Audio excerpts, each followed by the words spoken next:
Good morning. Hi, Good good morning, sir. morning. Good Just morning. just a small error, sir. We shared in YouTube, sir. So students are joining in that. The participants are joining in the YouTube live. Okay, sir. So Yeah. let's start with. Uh, can you? This is a first page, sir. Shall we Yes, start? Oh, that's right. okay.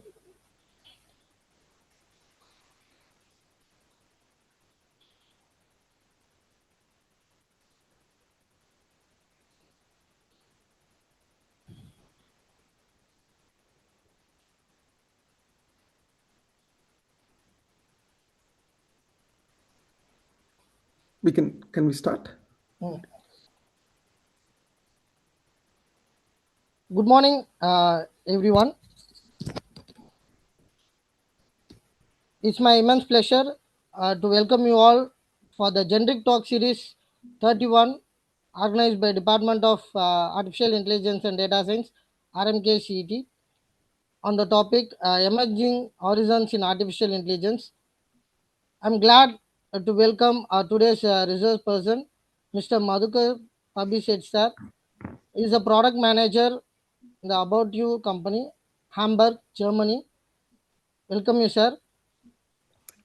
Thank you. I would like to, it's my pleasure to introduce today's chief guest, Mr. Madhukar sir. So he has done his schooling in SBA School and Junior College and has completed his BE Computer Science in Anna University, and he has work experience in various fields. He has worked as solutions architect in Performance Buildings Limited, Zurich, Switzerland, as a technical lead in IBM Bangalore, India, we lead a team of 40 developers, and he also has worked in IBM Watson Solution Architect in IBM Richland, Hamburg, Germany. So now he also currently working as Senior Product Manager in About You company, Hamburg, Germany, and now he has become the Product Manager of the company, Hamburg, Germany. It's a privilege to have you with us, sir. Uh, the session is yours. Thank you. Okay. Thank you. Yeah, today I wanted to actually give you a product view of AI and future technologies and which companies are out there and what role they play in everybody's life, right? I will also give you a sneak peek of how my life is and how I use AI in my daily life. So, yeah, let's start. So, about myself. Yeah, thank you for the introduction. Although that was brief, I would actually want to go more deep into it because it's important to understand what I have gone through and where I have been and where I am right now. So yeah, I studied in SBOA and then studied in Chennai for 6 years, and then I started my career at Mindtree Technologies in Bangalore. So I was doing Bluetooth programming in at Mindtree for 3 years. So and we created a lot of products where Bluetooth and I mean there are other IoT stuff that we have done. Then I have started my own startup where four people are sitting down in one of the buildings opposite to Flipkart then, and we were doing AWS cloud enhancements and cloud programming. We were too early. We had to close the startup in about 6 months to 1 year. So and then I moved on to another company called Performance Buildings, where we again there is it was a startup in Switzerland. We were sitting in a garage, four people again programming, and that company is still alive. We still have clients and stake there.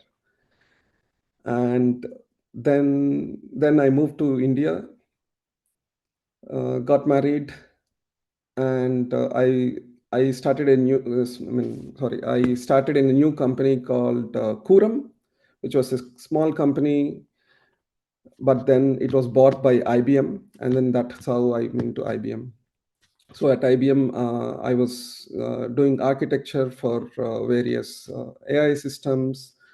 I got to work on programming robots like Pepper, deploy it in hospitals, and people use it.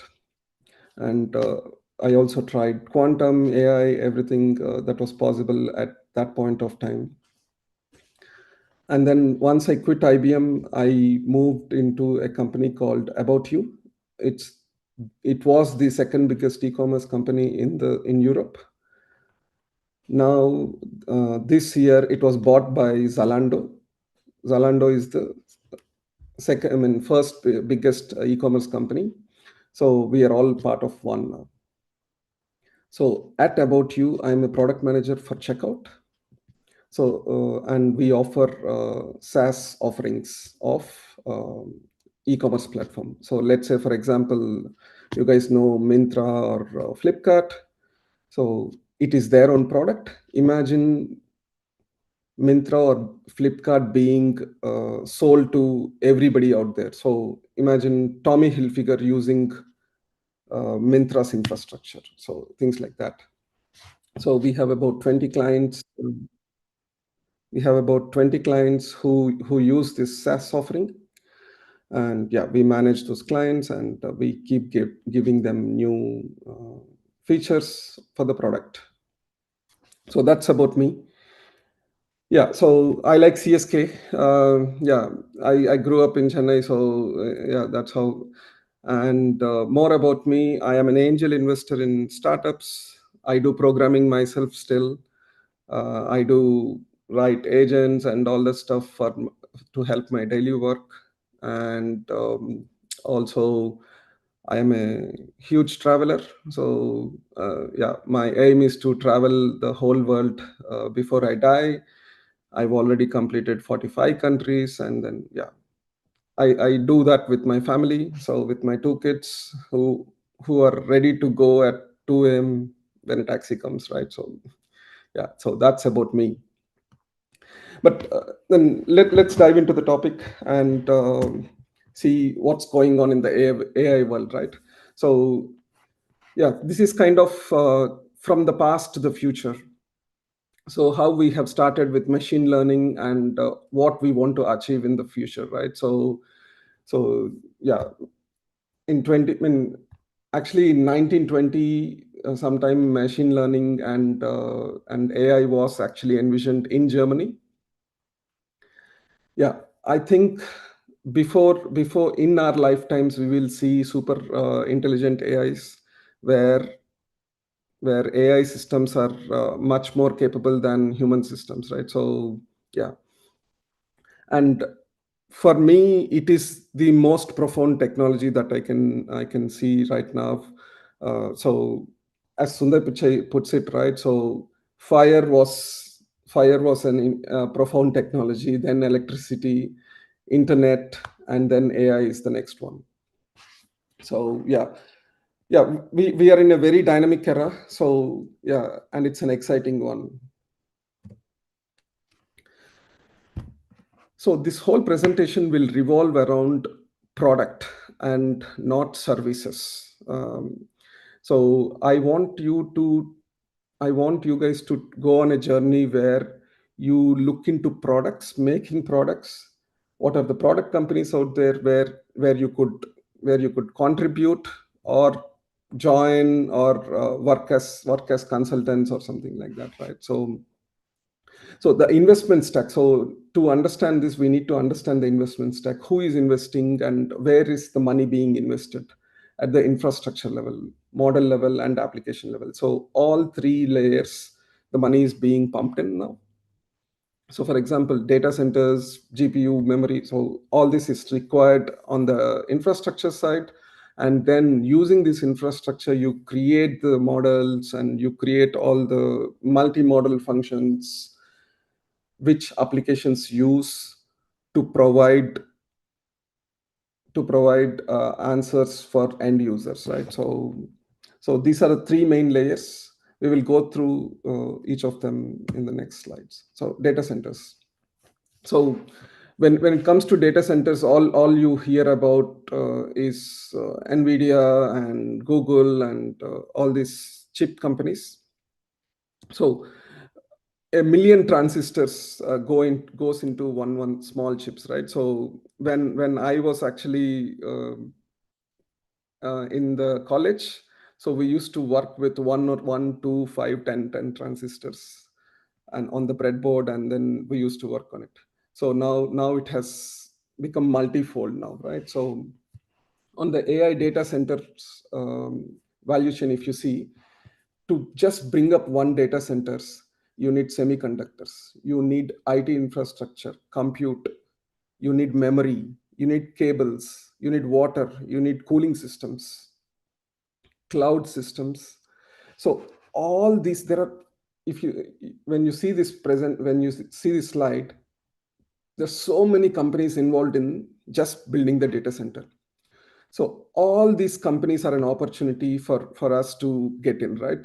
And all these are enterprise companies that are using AI. So uh, one company I particularly like, right? So the infrastructure company, where the real estate company that provides real estate space for data centers to be built.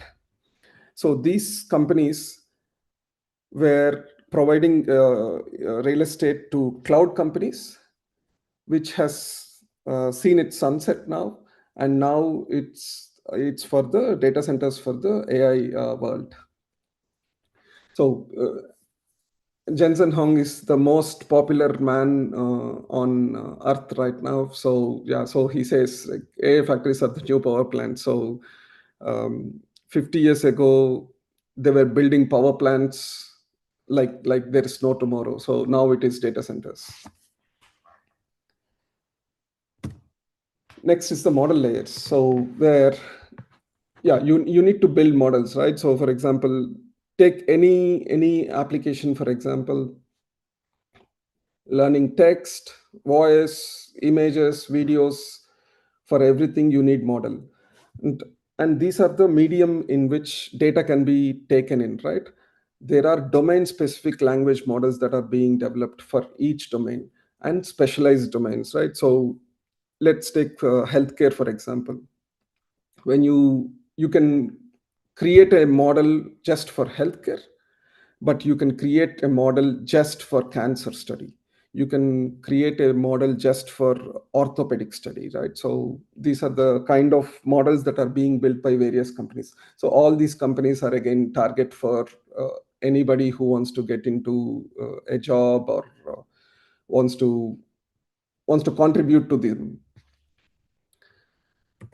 Then application layers. So yeah, if there are 100 companies on the infrastructure level, there are 500 companies on the model level, there are a million companies that are on the application level. So and there will be more. So for you guys to know, we are just at the baby steps of the AI revolution, and we have like 10 to 20 years from now to for everything to settle down. So there will be million companies where products are being developed. Finally there will be 100 200 that we can talk about and use properly, right? So yeah, I don't want to go into each of them, but so I use a lot of them myself. I will actually tell you what I use in my daily life, but you can see now everything that a person needs in their daily life. There is an application out there where you can use, which is used using AI. Okay, who is leading in the AI revolution, right? So all the countries are now fighting to raise to the top, but we can clearly see that US, China, and the West is all, I mean, at the front. So all the money is going into US. All the companies are being founded in the US, and China is competing with them, and all others are actually far behind, but they're trying to catch up, right? So yeah, so yeah, that is how it is. And yeah, I hope we change it from India block. So next, I want to give you a brief of how AI is being used in various industries. So AI is so impactful that all the students now listening to this are like 20-year-olds who have been born in mobile era, right?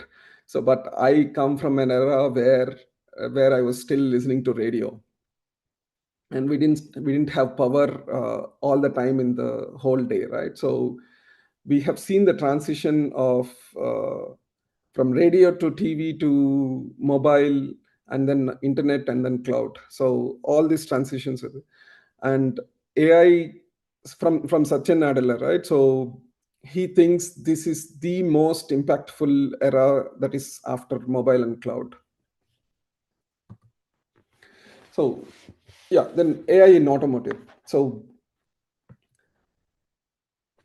AI will play a profound impact in automotive. So, for example, in self-driving cars, right? So it is not only about self-driving cars. Of course, that is the major part of automotive, but there is also other things around it also, right?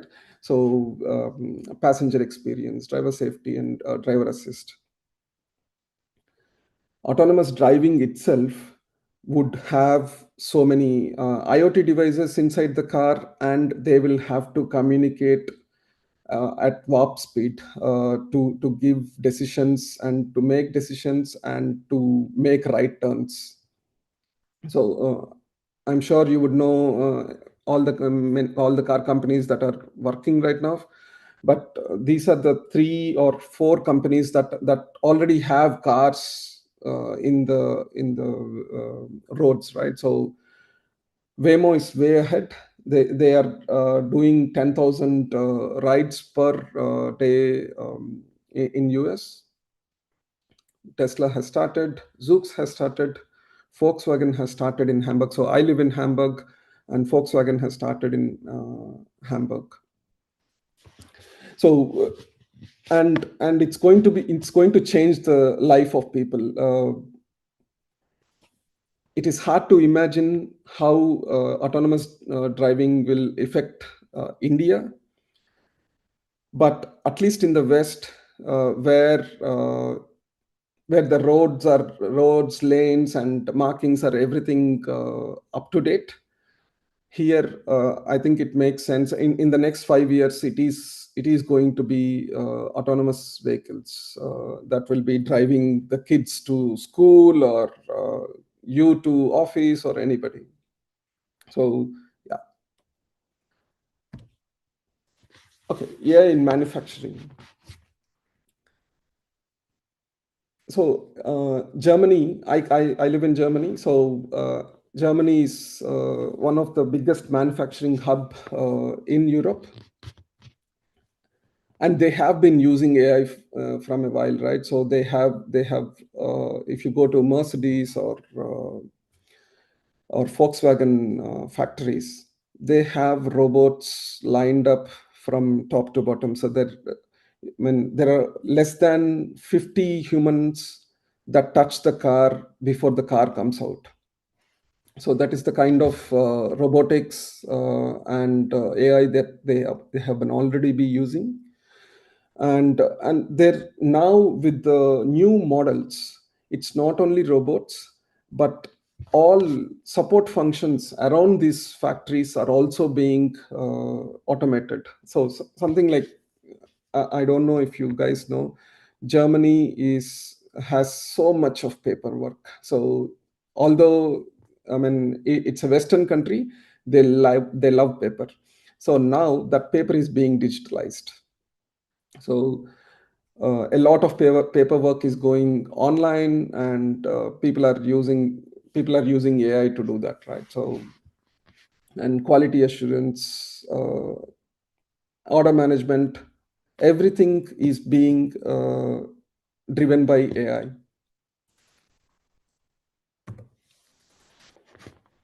So next we will look into AI in pharma, right? So one one thing that AI will do to pharma is basically the dream, at least here, is for somebody to create a personalized drug for a personalized ailment that somebody has.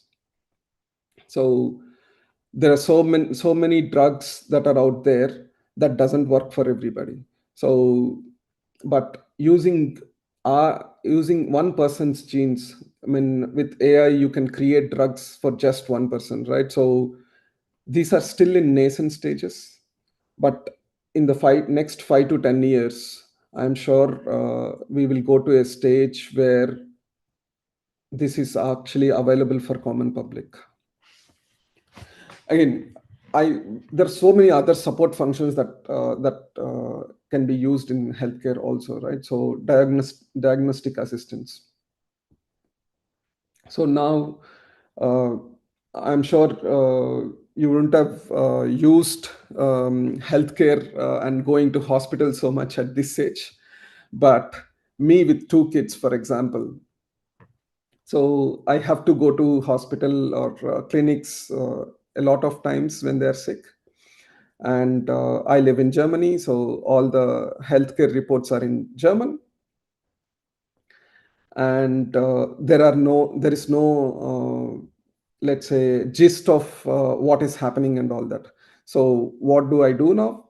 So I scan the reports and then just give it to ChatGPT or Gemini, and then ask me to provide a gist of what is happening, what medicines should I take, and everything. So, and this is just one of the examples that I'm giving, right? So but a lot more is going on in drug development, production, and usage, predictive analysis for drug delivery and all that stuff.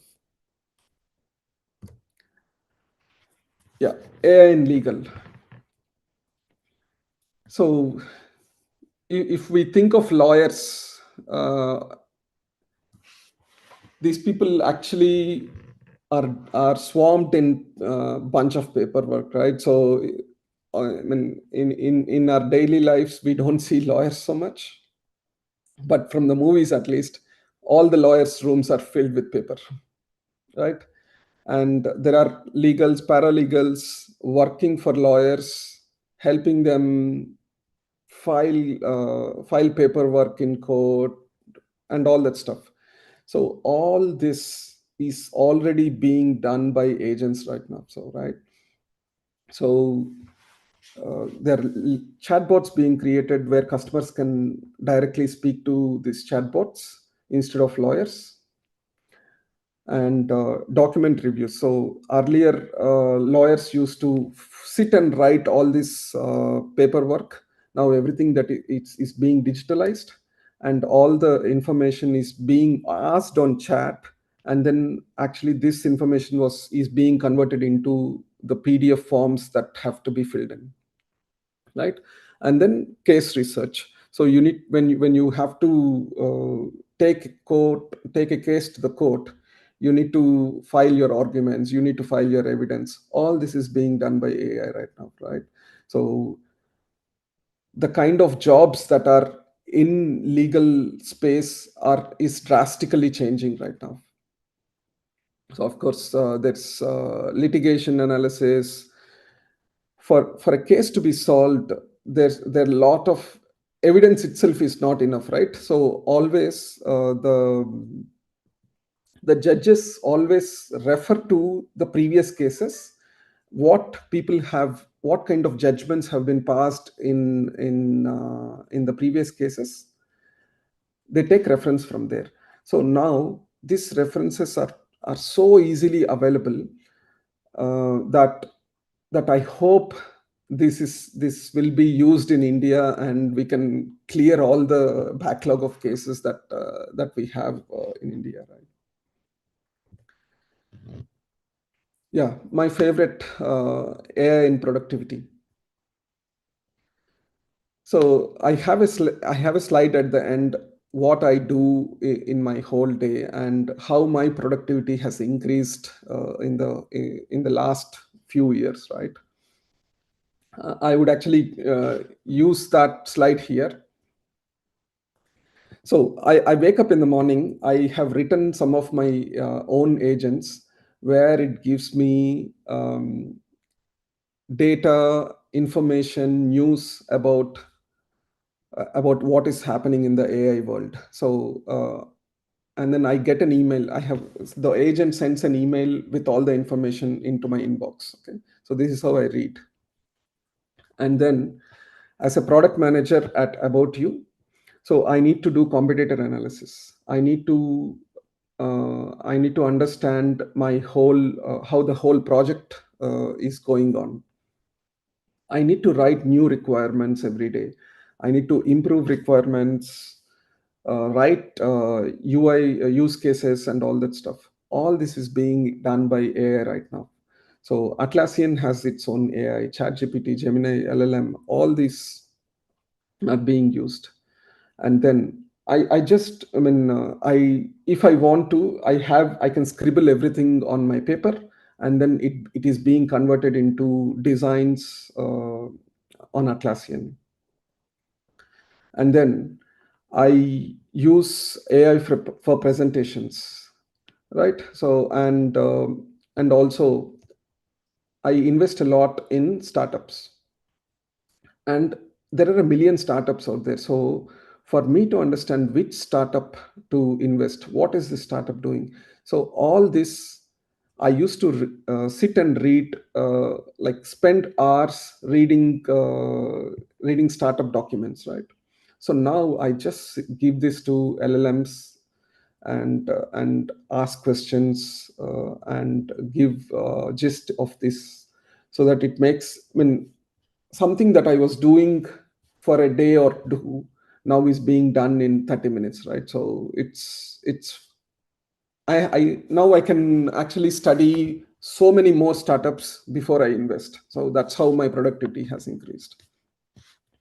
And and there are AI agents that gives me stock analysis, for example, and everyday stock trends and all this stuff. So AI almost plays like I use AI at least like 15 times a day. So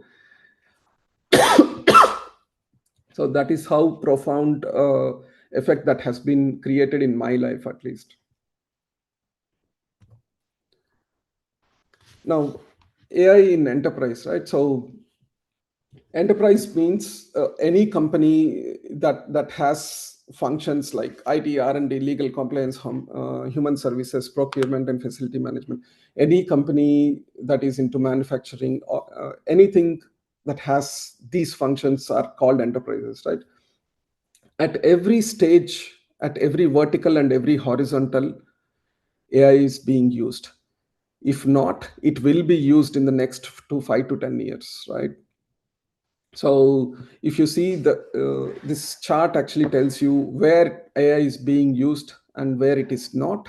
So wherever it is light, AI penetration has been not so much.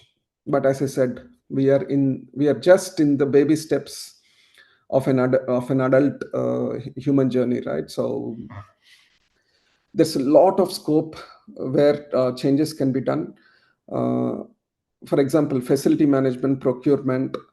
Here, robotics are there, but there's so many support functions, so many software, so many manual tasks that are still people do, which can be done by AI in the next 5 to 10 years.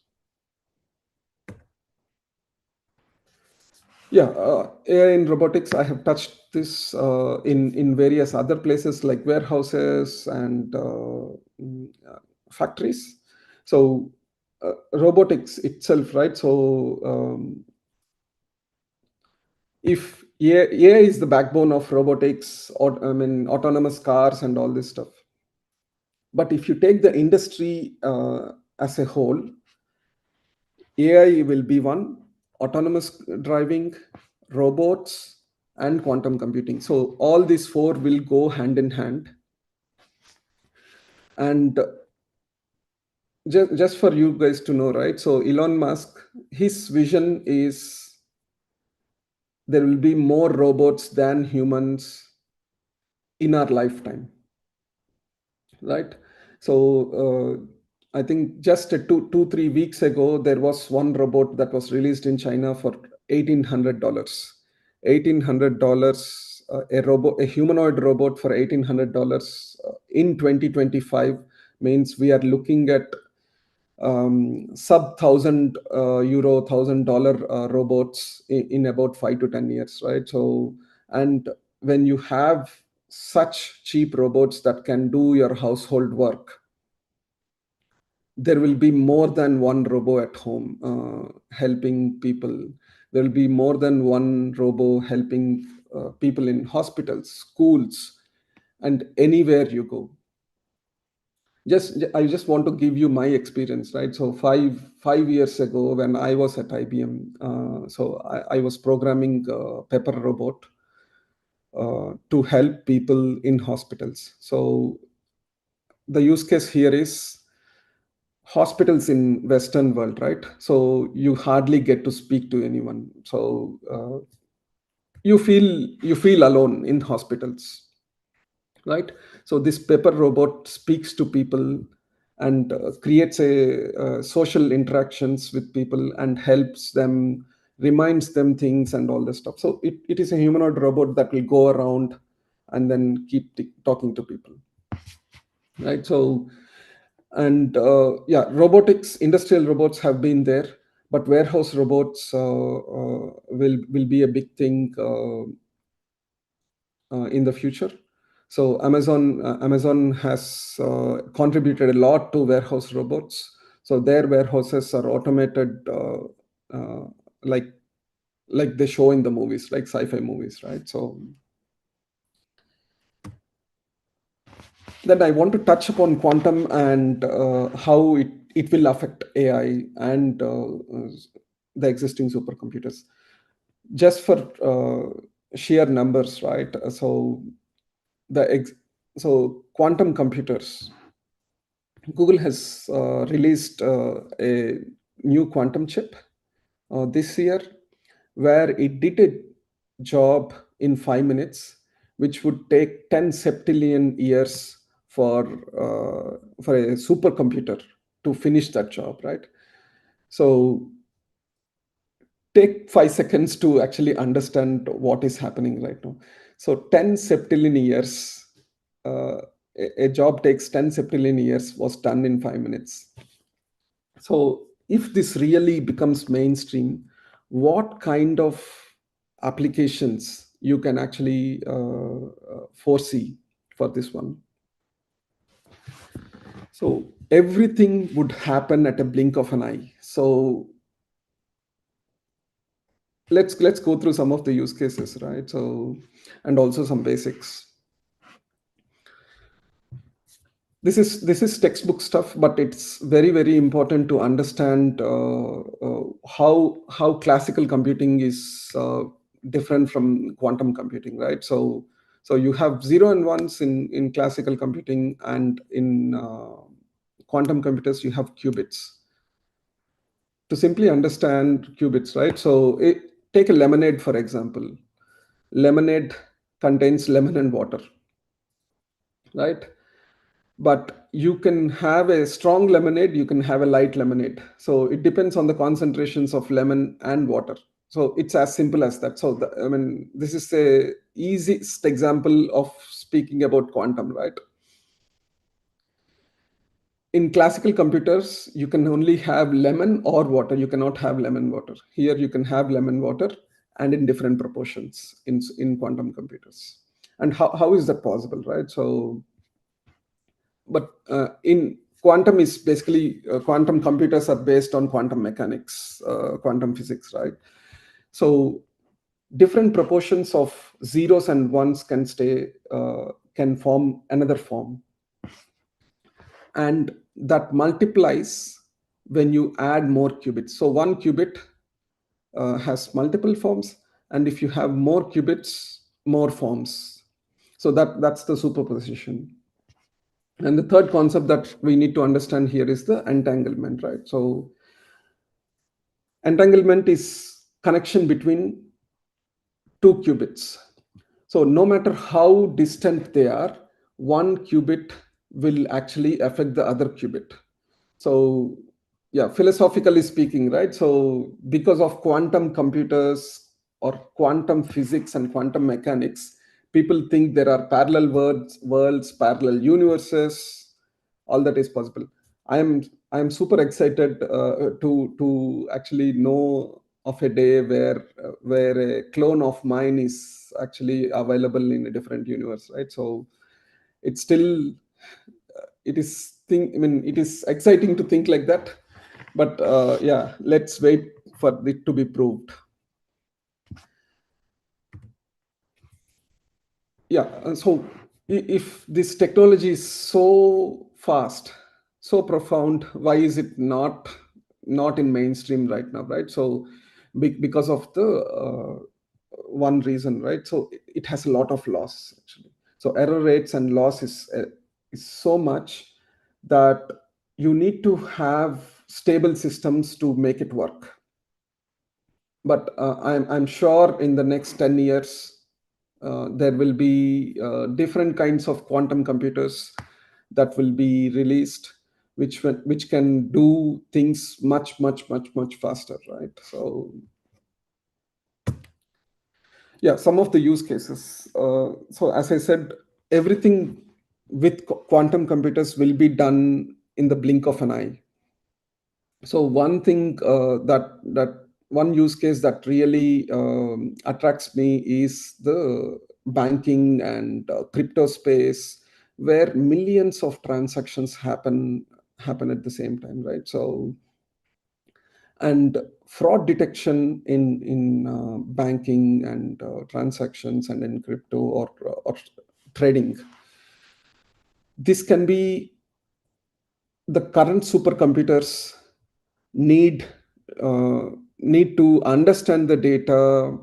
So they will only be working in the past. So let's say, for example, data has been created for Saturday. These have to be loaded onto the databases. They have to be understood by um, data managers, and then fraud detection comes later, right? With quantum computers, all this can happen on in live actually. So that is how it will affect at least banking and crypto and trading industry. And there are some classical problems also that will be solved with quantum computers. So artificial intelligence, of course. So if you remove the GPUs and then put quantum computers behind, when you type in chat GPT and then you ask it to research, it is still taking few seconds, or sometimes it takes 30 seconds, 1 minute to bring back the answer, right? All this will happen in the blink of an eye with quantum computers behind these artificial intelligence systems, right? Financial modeling, cyber security. So just for you when just for cyber security use case, right? There are always bot attacks that happen on e-commerce sites. So for example, when we launch a campaign that there is a new basketball shoe that is going to be released on an e-commerce platform at a particular time, okay, there are a million bots in various countries that try to buy these shoes and not humans. So and we will have to we don't have yet systems to actually stop them. If you say, okay, now I found a way how to stop these bots, tomorrow they will come up with a new way of attacking these e-commerce websites, right? Now it has been a trend in Europe where ransomware is pushed into e-commerce websites and companies, and they freeze the database. So there are vulnerabilities in the database where this ransomware is actually injected and encrypted. without the knowledge of the host, and then only when you pay a ransom, they release it, right? So all this can be solved uh, with quantum computers, and it can be solved before it happens, not after it happens, right? So that's the main difference. Again, quantum job scope, although it is at the nascent stage now, the speed at which things are changing in the quantum world, now it is no more a marathon, it is a sprint. So in the next 5 years, all the countries are actually working on quantum computers. For example, Germany has one in Munich. There are enterprises working on quantum computers.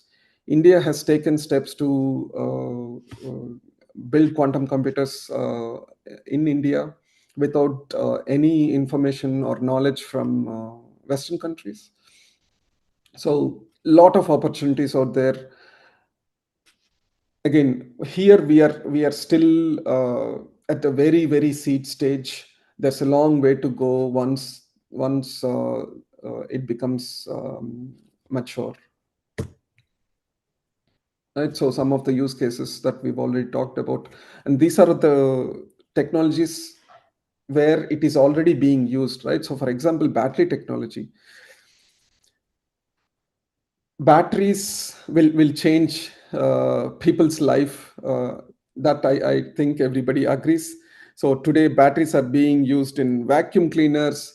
There are now batteries being pushed into everything. All the toys, there were reusable batteries. Now they are rechargeable batteries, right? So everywhere, and we don't have very good battery technology. All the batteries have to be thrown at some point of time. The number of cycles are not so good. You cannot use them for forever, right? So battery technology has to be improved a lot, and here the only thing that is stopping people from giving us better technology is better compute power. So there's so many chemicals in the table that you can try to create new battery technologies. It is, and quantum computers are actually helping that to make this better. Again, energy sources, with all the compute, with all the energy needs that humans will have in the next decades, we don't have enough energy. Just for you to understand the context of energy, right? Electricity is very important. We still have some countries in the world where electricity is not provided 24 hours, right? And with compute that is required for AI data centers, and then in the future quantum data centers, right? You need to have huge amounts of electricity. So for that, people are now building nuclear energy, fusion energy, and for that you need faster systems to support all this. So again, there quantum is being used. Yeah uh, yeah I think those are the ones that are exciting me right now. All the others have been out there, but these two will play a big role in the next decade or so. I've already given you a sneak peek of how my day looks and how much AI I use in a day. So yeah, we can pass this, right? And then finally, so AI will not replace engineers, right? So it's basically you just have to think differently. The All the base jobs will be turned into AI jobs, but there's so many applications, so many places where you can actually contribute, right? So I keep telling that we are still in the baby stage of AI journey. There's a long way to go. Things will change, things will evolve, but for you guys to know, AI will be used in every enterprise at every support function. So many more applications have to be developed, right? So and there are so many opportunities out there.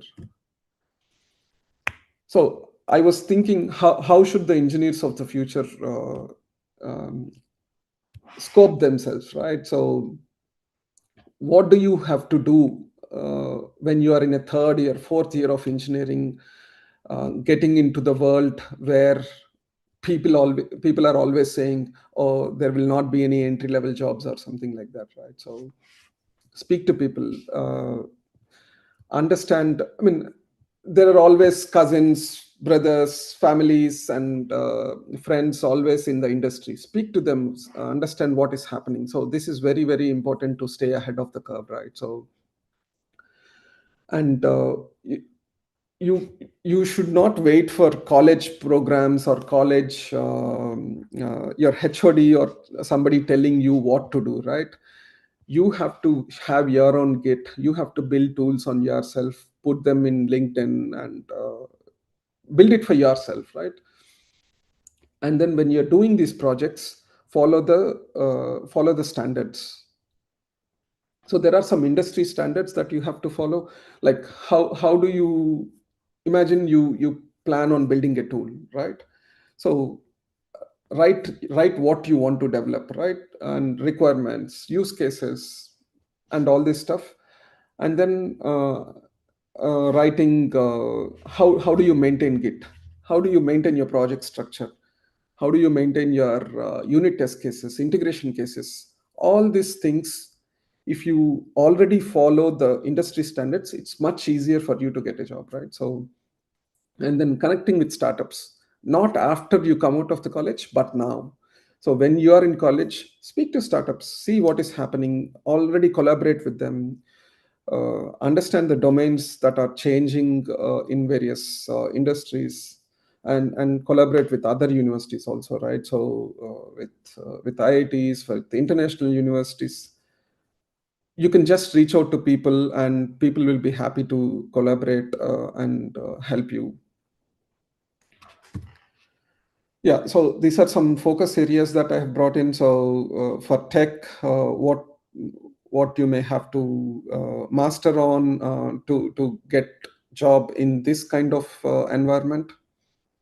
And for non-tech people, it's like product management, customer success management, designing, and all that stuff. And there will be new roles, right? So there will be AI inspector, AI auditor, fraud detector. So these are all new roles that are still evolving. These are not even envisioned right now. So these are just words that are being thrown out there, but these will be required with all the AI data that is being generated. Yeah, again, so I don't know if you know opera. So she says passion is energy. So when I heard this like 20 years ago, when this left me a deep understanding of what I want to be. So as anybody would say, right, if you have passion, you can achieve it. So and that's the truth. I mean, without that, you cannot be actually happy. So have passion, have integrity. uh, Even when nobody is watching, you have to be true to yourself and true to everybody. Only then you can be happy and excel. So that's my last thought. So live life and yeah, have fun. That would be it. Thank you.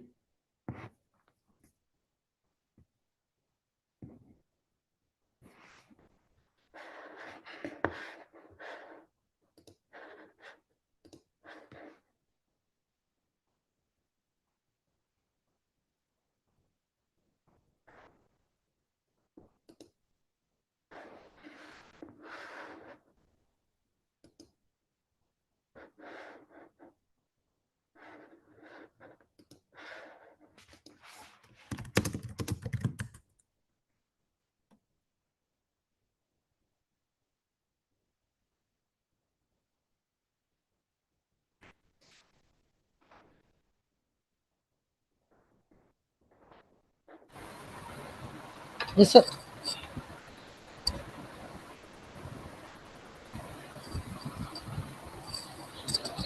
Thank you, sir. Uh, Yeah, thank you. it was a great session having with you among us.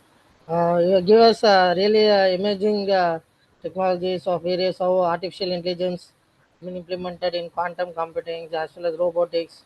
How was the previous stage? How was the current stage? It was great brainstorming session. Thank you so much, sir.